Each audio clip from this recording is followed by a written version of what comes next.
If you have any questions about your medicines, you should ask the pharmacist. And that's exactly what we're going to do on this week's Health Talk to help you know what questions you should ask. So stay tuned. We're up next.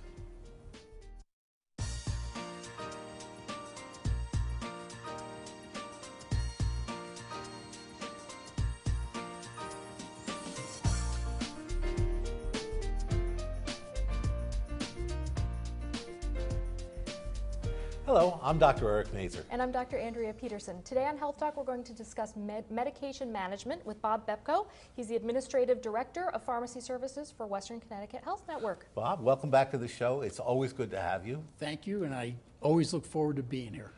But we've had Bob on many times, and he is a pharmacist and gives us an awful lot of good information about good practical information for people at home about what to do with their medicines. Absolutely. Like I learned from you that I shouldn't keep my medicines in my bathroom cabinet. and there's so much to learn about medications that it's very important. And of course, people want to get control of their own illnesses, and you go into the pharmacy and there's just row upon row of medications. Tell us about the steps that informed consumers should take to know what to do with at least the over-the-counter medicines, and then we get to some of the other ones. You know, if you walk into a pharmacy, it's overwhelming to me when I walk in to see all these products on the shelves. But if you look at closer examination of these products, if you were to get on every single product in that row, it's basically the same 4 or 5 ingredients in all of these different products, different names. When I went to medical school and started looking at the names of the medicines in the name brands, I was actually shocked at how few true medicines there were. Right. And you could actually decode some of the advertising too. You know, the non-drowsy cold medicines, none of them have antihistamines, or the decongestants all have phenylephrine or pseudoephedrine. Right. It's really remarkable. And you have to be careful, because you could pick 2 products that are very similar, and unless you read the labels carefully, you may be taking both of them and getting double doses of everything, which is not what you want to do. And that's really important, right? Because over-the-counter medications are medications. That is correct. They can have side effects. They can cause problems if you don't take them in the correct dose or in the correct way. And if you look at those shelves now in the pharmacies, there's lots of products there that up until a couple of years ago, you needed to go to your physician to get a prescription to get, and now they're over the counter. Absolutely. And just because they've moved from behind the counter to over the counter doesn't mean the side effects or the ability to get in trouble taking them goes away. There's still that caution that's got to be taken. A common example, and I think one that I'm particularly interested in, is Tylenol or acetaminophen. Yes. Because we know that in doses above about 4 grams a day, some people will have severe liver damage and even liver failure. But Tylenol, and I don't want to pick on the Tylenol people, acetaminophen is buried in so many drugs. It's a fever reducer that it's really easy to take an overdose without really realizing that you're doing it. It certainly is. And you know, basically, people aches and pains, have the flu. You know, the first thing they reach for, I need to take a couple of Tylenol tablets. Oh, extra strength. Well, that's even better. And then they're really not feeling that better. They might get another product, go out there, Theraflu or a product similar to that. And unless you read the label, there's a good chance there's acetaminophen in that too. That's right. And the extra strength, the 500 milligrams in an extra strength, 2 of those is a gram. You're a quarter of the way to liver toxicity with 1 dose of that. Right. And I think actually the FDA has tried to push some of the drug manufacturers to reduce the dose of the acetaminophen in their over-the-counters just for that reason. And if you're taking prescription products, you're taking something for your cholesterol that's affecting the metabolism in the liver, or other products that are detoxified by the liver, and the favorite drug out there, which nobody considers a drug, but alcohol. Right. You know, you're asking your liver to produce, Right. So alcohol and acetaminophen together can cause real problems for the liver. That is correct, especially if you're over that 4 grams a day. So I think, I guess one message that people can take home, from this show is read the labels, read the generic labels, because those really tell you what's in there. And I've been struck just how often pharmaceutical companies will use a brand that they like, Alka-Seltzer, or I don't know, there's one for Bonine. Yes, Bonine. Where they'll basically use 3 different drugs, and they'll say Bonine not drowsy, or less drowsy, and that'll be one drug, or Bonine will be a second drug. And you have to read the label to see what you're getting. Yes, and again, that common issue with that 4 grams of acetaminophen a day, it's so easy to go over that because, you know, you don't feel good, you take a couple of Tylenol tablets, then you're taking the other products that have the liquid acetaminophen in it, and you really got to be careful. You got to read those labels. And getting back to a point you made before, one good question to ask your pharmacist may be, will this over-the-counter medication interact with any of my prescription medications? Right. Yes, and you got to ask. And the other thing, I'd say certain drugs, again, over-the-counter drugs, get moderately risky in the very elderly population. Benadryl, or diphenhydramine is the generic, which is in many cold medicines. And it's common, and anything that says PM is usually diphenhydramine. In the very elderly patient or the patient with mild dementia, that can make them very confused. It can exacerbate the dementia. It can make them confused for a day or more. So you have to be careful and know what you're taking, know who you are. You know, and it's the United States, we're an aging population. The baby boomers are not babies anymore. Oh, really? And so, you know, so that the age group, more and more, I guess there's about 10,000 baby boomers that go on Social Security every day. So whether we want to recognize it or not, the older we get, the body's not as efficient at metabolizing things. So you're taking all these different drug combinations, you can't metabolize them in the body. You can't excrete them correctly. And it's very easy to get dizzy, lose your footing, trip. Especially, you know, the beginning of this week here, we had a lot of ice left on the sidewalks, and you know, you take a couple of pills and you go outside, and the next thing you know, you're being transported to the emergency room because you broke a hip. You gotta be careful. Yeah, so I think, again, the message, don't be sanguine. Know what medicines you're taking that are prescribed to you, but also ask the pharmacist if you want to add over-the-counter medicine. That is correct. To make sure. Absolutely. Go ahead, Amy. I was going to say, coming back to your point, maybe you can talk a little bit about knowing what medicines you're on, because I think that's so important. We've talked about that on this show over the years, and that's so important. It's very important to know your medications, why you're taking them. You should take them like your physician has asked you to do it. But it's very important to know what they're used for.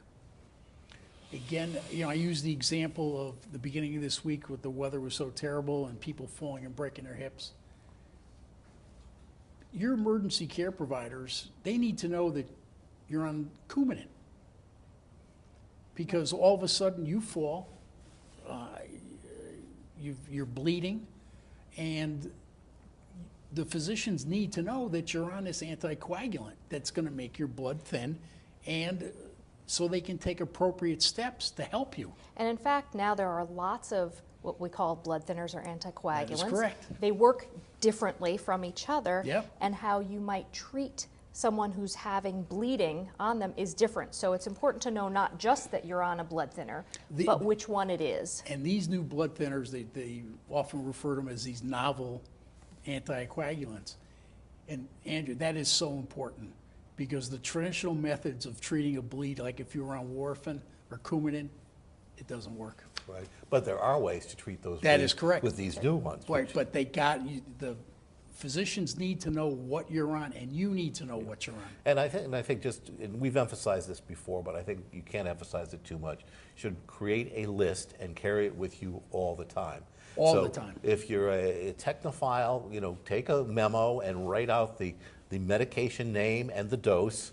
on your phone and have it available. If you're uncomfortable doing that, get a piece of paper and carry it with you. But you should always have that list with you. Just like you don't leave your house without your driver's license, don't leave your house without that list. And make sure that you update it so that if there is a change in the dose or the frequency of that medication, that goes on the list right away. And as we talked about before, those over-the-counter meds, they're medications, put them on the list also. Absolutely. Maybe you could say something about supplements too, because people think because it's a supplement that it's safe, that you can take as much of anything as you want and you should be fine. That term natural, well, it's a natural supplement. Well, it can't be, it's natural, it can't be a drug. It's natural, it can't hurt me. Well, a lot of times taking these supplements, especially if you're taking prescription medications, it can cause you, you can have the opportunity to have some harm done to you. Yeah. So we want to know what those medicines are too. Right, put those on your list as well, because those can have pertinent effects that may matter if you're calling an emergency room or if you are seeing a doctor. You know, if whatever you put in your mouth on a daily basis and it's not food, you should write it on that list. That's what you should do. And it's even vitamins. Yes, I mean, absolutely. They're a medication. Might be over the counter, might be a prescription vitamin because it's got a high dose of folic acid in it, but it's a medication. Put it on the list. And carry that list with you wherever you go. Maybe one other thing, it's not just for emergencies. When you go visit your doctor, Yes. there are often several doctors caring for you. You may have a cardiologist, you may have a rheumatologist, you may have a surgeon. You should bring that list of medicines to that doctor because that doctor wants to know that whatever he or she prescribes is not going to interact with things that you already have on the list. Right. Absolutely. And what I'm finding these days is that you may go to one physician and he may belong to a specific medical group and they're using this one electronic medical record. And then you may go to another physician who belongs to another medical practice that uses a different electronic medical record, and not all the medical records talk to one another. Yeah, I think Right, that's that's unfortunately So it's true. important that you bring that list to populate it in both those electronic medical records. That's so important, Bob, because what we wish were true is that all these medical records talk to one another and that there was a common database of the truth about a patient. Unfortunately, the way it has been developed in this country, even though there are some ways that they talk to each other, that common database doesn't exist. It's not there yet. It's transitional, and I think, again, the patient as his or her own proponent is the best check on having the data in both places. Yes, and this has been a recognized problem. Healthcare systems know it's so important to get that medication history. In fact, at Western Connecticut, we have just started this program. We have a pharmacist that's in the emergency room with pharmacy technicians, and their job is to interview patients when they come in and get their total medications that they're taking. Right. And so it's important. And that's so important. Yes. And we talked about carrying the list with you. It may also be good to have a copy of that list someplace accessible. If you need to call 911, have a family member have a copy of that list, but you have to make sure that if it's updated, they're all updated. And that list should be with your significant other. It should be with your son or daughter if they're overlooking for your care. It's important that somebody else have that list also. A very important, simple, but very practical advice. Simple but practical and important. We should also say something about allergies. Yes. You know, some people will say, I'm allergic to this, I'm allergic to that, when in fact, it's really not a true allergy. And their stomach was upset because they were supposed to take the medication with food, or they're supposed to take it on an empty stomach, and it can cause a little bit of an upset, but it doesn't mean you're allergic to it. And tell us more about why that distinction is so important, because it is. It is. We have, a lot of people will say they're allergic to penicillin. And so what happens sometimes, because they documented that they're allergic to penicillin, when they need the drug and you can use a penicillin and it's relatively safe doesn't have a lot of side effects, doesn't have a broad spectrum, not going to kill a lot of bacteria off, just a certain type that you're trying to kill, you've got to use a different agent. And sometimes you're killing off more bacteria, the good bacteria with the bad bacteria, when in fact, if you didn't have it, for whatever reason, that penicillin allergy is not true, you could have taken a lower. Right, so getting a little nausea with codeine does not mean that you are allergic to the narcotics. Right. And I think getting a rash with ampicillin when Yeah. you have mononucleosis is not an allergy to ampicillin. Right. Now, that doesn't mean, though, that you can't have significant adverse reactions that are not allergies. That is correct. And if you do, you should tell your doctor Absolutely. about No, this. that's, and that's an important point. But it's an adverse reaction. Right. It's not. Right. So if, for example, you did take a narcotic analgesic and got very confused, Right. combative, Yep. you should let somebody know so they don't prescribe that medication again. But that's not an allergy, That is correct. but it's a significant It's adverse an adverse effect. effect. Yeah, and I guess that for our people at home, an allergy is the immune system over-responding to that chemical you put in your body, and by over-responding to it, creating damage. Yes. A non-allergy is an effect of the medicine that may be exaggerated in you. So you pick one of, as I mentioned, narcotics can give anybody nausea. So nausea with a narcotic is not an allergy. Or doxycycline on an empty stomach Right. will really irritate the.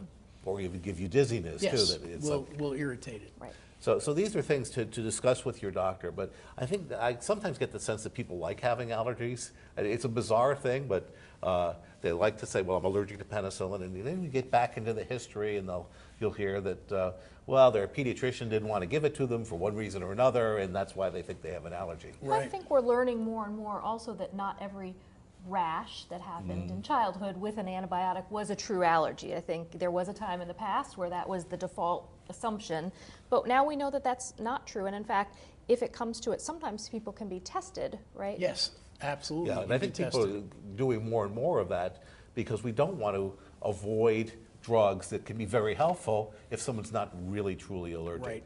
Now, the things we worry about are anaphylaxis, and maybe you could say a couple words about that. That's somebody that's truly allergic to a product. Unfortunately, you can't have an anaphylactic reaction. Trouble breathing, heart pounding, that's something you want to avoid. Exactly. You know, that's, And that can be life-threatening and, Right. in fact, fatal. Low blood pressure, as you said, You know, swelling everywhere. You may always hear on TV, if you have swelling of your eyes or your lips or closing of your throat. That is the kind of thing that Right. one worries a lot about. and that's when you got to call 911. Yeah. And so on that sheet of medications, it may be useful to have not only what medications you're taking, but if you did have a significant bad reaction to a medicine, Yes. to write Yeah. down what it was. Your doctor Write may down, say right. a little nausea is different than if you took this medication and you had swelling of your lips and trouble breathing.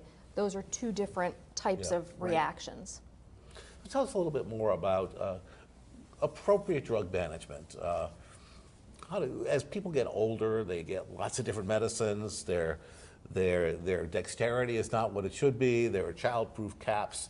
What do you recommend to the aging baby boomers who are on more and more medicines? You know, if you look, there's been some reports in the literature that once somebody hits 65, they're on up to like 8 different medications. And it can be a challenge. If there's no children in the house, you should ask for prescription vials with non-safety caps, because it can be tough to get them off. I would recommend that you get a pill box, and once a week you fill your pills for that 7-day period. You can even get them for the 7-day period in a morning pill, afternoon pill, evening pill, because you can't remember. And it's not because you're getting old, but that may be a factor, but life is so frantic. You got so many things going on. Yep. And so,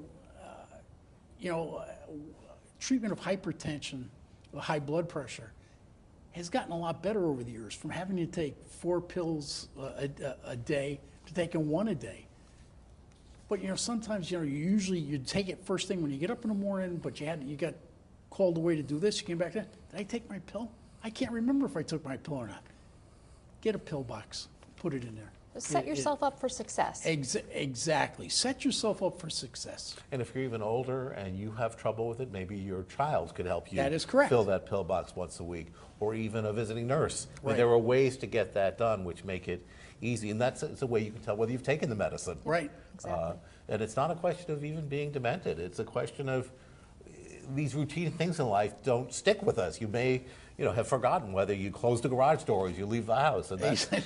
and you That's forget, right. you're going to forget whether you took your blood pressure pill that Right. morning.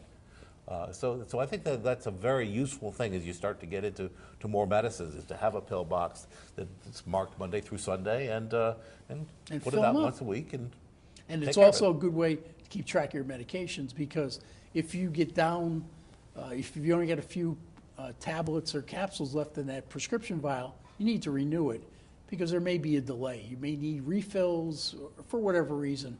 Set yourself up for success. Call ahead.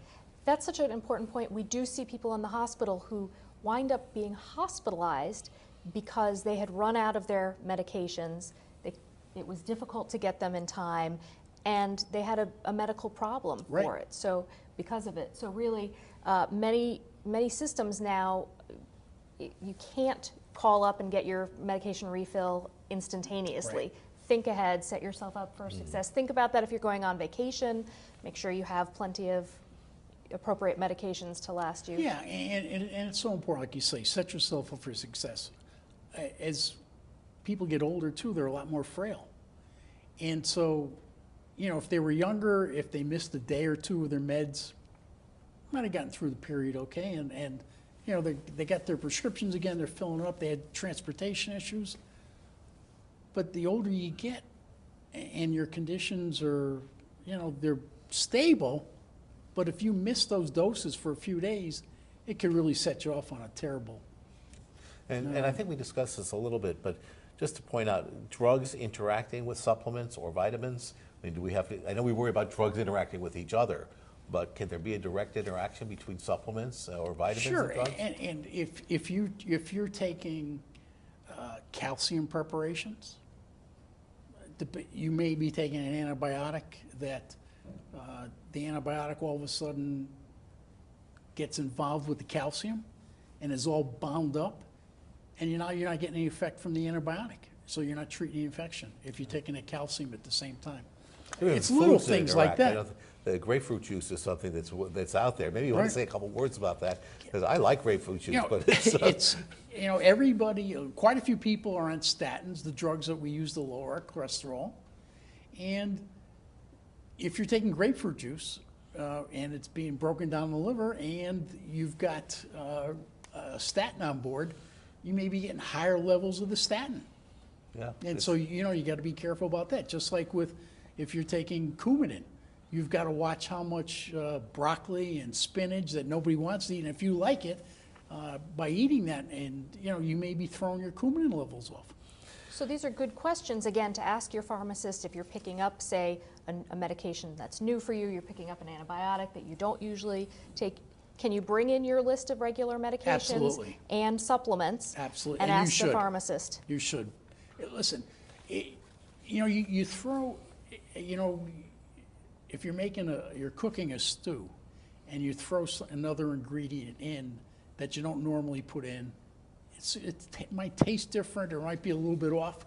It's the same thing in your body. You put a new drug in and, how do you know it's not going to react? How do you know that? And it may certainly will. Well, let me ask you about the opposite end of this, which I've seen in my own family, that the pharmacist now generally gives you a 2 or 3 page Right. handout on every drug that goes through an exhaustive list of side effects. I know members of my own family who read those lists assiduously, and often the list scares them so much they don't take the medicine. Maybe you can say a few words Listen, about that, because those lists are really daunting when you I take a will look tell at them. you that those lists can be frightening. And the other thing I find frightening with, besides those lists, is the consumer advertising on TV. I was thinking with the the same side thing. effects. And I'm saying, why would you want to take any of these things? If that. But unfortunately, Lymphomas and death have happened. right, exactly. and so when you go and the companies are trying to bring a product to market, they may have 10,000 people in a trial, and everybody's got to report if they had a headache that day, if they had diarrhea that day, if they had a rash that day. And it may not have been from the medication, it might have been from something else, but it's got to be reported. So it gets into the database. And once something gets into the database, it never comes out. So although those things may happen, you've got to talk to your physician and pharmacist. Yeah, you got to talk to them and say, listen, how many of your patients have taken this, and are they okay? Yep, it's fine. Don't worry about it. And I think in general, the doctor should be considering and know that because they really can't be done. I think that's all we have time for, Bob. We're going to come back with a question. Okay. But before that, we have some messages. Right now, let's take a look at some of the upcoming events sponsored by Western Connecticut Health Network.